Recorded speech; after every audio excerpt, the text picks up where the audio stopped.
नमस्कार, आनंद न्यूज में आपका स्वागत है। बालाघाट जिले के आदिवासी क्षेत्रों में लगातार हो रही बच्चों की मौत के मामले का संज्ञान और जानकारी लेने के लिए बालाघाट जिले के दौरे पर आए हुए कांग्रेस के कद्दावर नेता व विधानसभा में नेता प्रतिपक्ष उमंग सिंगार शुक्रवार को वारासिवनी में विधायक जनसंपर्क कार्यालय पहुंचे, जहां उनका कांग्रेस नेताओं व कार्यकर्ताओं द्वारा आत्मीय स्वागत किया गया।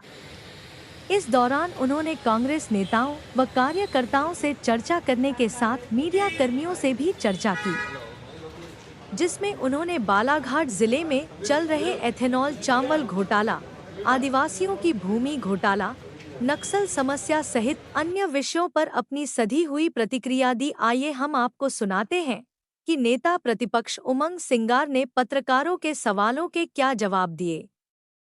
का आगमन होता है, तो आज क्या बड़ा इशू है? अब ये तो आपको सबको पता ही कि इतने बच्चों की मृत्यु हुई है और उसके पीछे क्या कारण रहे। सरकार और प्रशासन क्यों नहीं अभी तक जागा? अचानक तो कोई घटना घटती नहीं है। मैं समझता हूँ कि एक दिन में सभी लोगों की मृत्यु नहीं हुई है। बीमारी हो रही तो कब से हो रही, क्यों हो रही, क्या प्रशासन ने संज्ञान लिया, इन्हीं सब चीज़ों को मौका मुआयना देखने आया हूँ, वास्तविकता जानने। तो हम सभी माननीय यहाँ के बालाघाट के सभी विधायक हम लोग आज वहाँ पहुँचेंगे और जायजा लेंगे कि आदिवासी अगर जंगल में उनके परिवारों की देखभाल नहीं हो रही तो क्या सरकार क्यों नहीं कर पा रही, ये मैं समझने आया हूँ। पहले सवाल रहते थे कि नक्सलाइट मूवमेंट होने के नाते विकास आदिवासी बहुमूल्य क्षेत्र तक नहीं पहुँच पाता था, लेकिन अब चूंकि डेडलाइन चले गई, नक्सलाइट खत्म हो गए, क्या कार्य योजना चल रही है या फिर अभी भी पिछड़ापन आदिवासी बहुमूल्य इलाके में देखने मिलता है? अब देखिए, ये कहने के लिए अच्छी बात है कि नक्सलाइट मूवमेंट खत्म हो गया। अगर खत्म हो गया है तो फिर वहाँ पर क्यों नहीं स्वास्थ्य सुविधाएं, क्यों नहीं सड़कें, क्यों नहीं बिजली, क्यों नहीं पानी?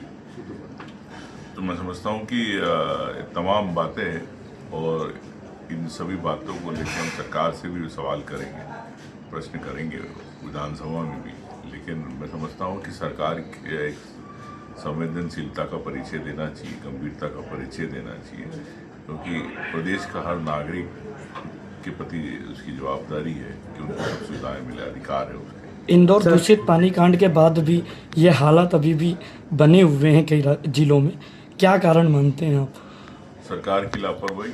सरकार कभी चीज़ की मॉनिटरिंग नहीं करती, सिर्फ समीक्षाएं भोपाल में कर लेती है, लेकिन जमीन पे नहीं आना चाहती। सर, जब नक्सलाइट मूवमेंट की मैं बात करता हूँ कि गवर्नमेंट के द्वारा नक्सल मुक्त करने का अभियान का पूरा यानी घोषणा कर दी गई, क्या कांग्रेस मानती है कि नक्सल मुक्त हो चुका है पूरा देश या प्रदेश?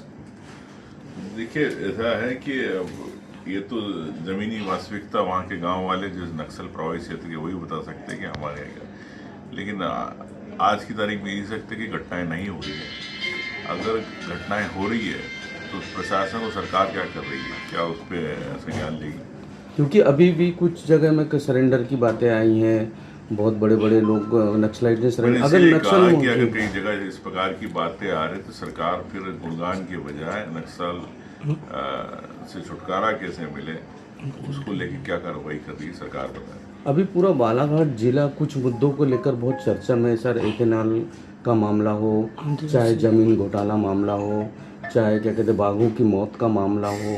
चूँकि हमारा क्षेत्र इन्हें मिश्रित वन के लिए बहुत माना जाता है, यहाँ पर बाघ भी प्रचुर मात्रा में पाए जाते हैं, जिसका एक साथ सारे बालाघाट सिटी को आपको ये क्लियर कर दे कि पूरी हमारी नज़र है इथेनॉल घोटाले को लेके, और सरकार क्यों उसको दबाना चाहती है, क्या कारण है, कौन लोग हैं, क्या भारतीय जनता पार्टी के लोग जुड़े हुए हैं? तो मैं समझता हूँ कि आम लोगों के लिए जो एक चावल है, किस प्रकार से कुछ लोगों को फायदा पहुँचाया जा रहा, किस प्रकार से इथेनॉल प्लांट को फायदा पहुँचाया जा रहा, तो इस सरकार की घोर लापरवाही है। अगर सस्ता अनाज है तो गरीबों को मिलना चाहिए, ना कि बड़े मालिक। सर, सबसे बड़ी बात क्योंकि आप आदिवासी नेता हैं, आदिवासी जमीन घोटाला इतना बड़ा बालाघाट जिले में हुआ, आपके संज्ञान में है ये मामला? बिल्कुल, जमीन घोटाले पूरे प्रदेश के अंदर हो रहे हैं, कई बार विधानसभा के अंदर भी लगे इस मामले, लेकिन सरकार इस पे कार्रवाई नहीं करना चाहती। सरकार के मंत्री कहते हैं हम कार्रवाई करेंगे, कब करेगी, कब आदिवासियों को अधिकार मिलेंगे, सरकार बताए। एथेनॉल मामले में सिर्फ एक एथेनॉल प्लांट की जांच हो रही है, जबकि प्रदेश में 18 से 24 एथेनॉल प्लांट है और सब में वही स्थिति है जो एफडी मतलब पीडीएस का जो चावल है, एफसीआई का चावल है, एथेनॉल बनाने के लिए उनको दिया जाता था। तो एक देखिए, पत्रकार एक आम जनता के और सरकार के बीच की एक कड़ी होता है। आपको लगता है कोई प्रमाण है, उसको विधानसभा उठाएंगे। ठीक है, थैंक यू।